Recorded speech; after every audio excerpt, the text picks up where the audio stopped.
subsidiya na yan kasi, ang sabi na, ano gusto nila mayari, magpasalamat pa kami. Magpasalamat pa kami sa gobyerno. Bakit kami magpapasalamat sa gobyerno? Kinukuha lang namin yung para sa amin. Hindi kami para magpasalamat sa gobyerno. Pagkiklaim na lang, pera namin yan eh. Di ba? Pinanganak pa lang kami, may utang na kami. Kinukuhanan na kami. Kinukuhanan na kami ng kung ano-ano ng gobyerno. Di po ba? Kaya ako galit na galit.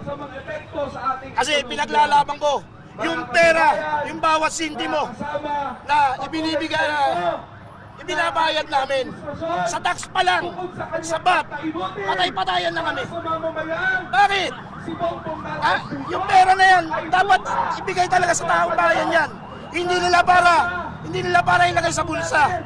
Kasi hindi pa ba sapat yung mga ninakaw nila? Hindi pa ba sapat yung mga inilagay nila sa bulsa? Yung pinaghati-hati nila yung pera ng isang pamilya lang. Ito ba?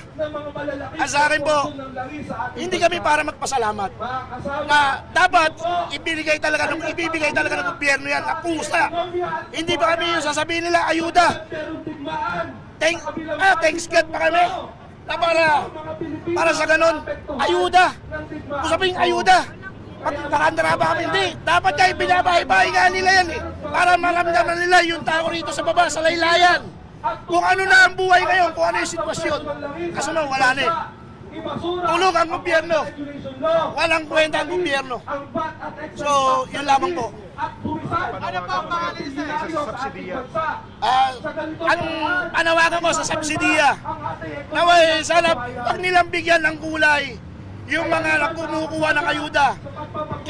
Hindi ka nakabutante ron sa area na yon, bigyan mo dapat kasi consumer yan eh, ng diesel. Consumer yan ng bawat langis. Kasi yung subsidiya na binaba para po sa tax, para doon sa oil, di po ba? Sa diesel, sa langis, sa tornilyo, kung ano-ano.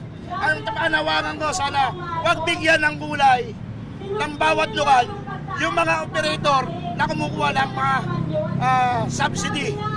So, yun lamang po.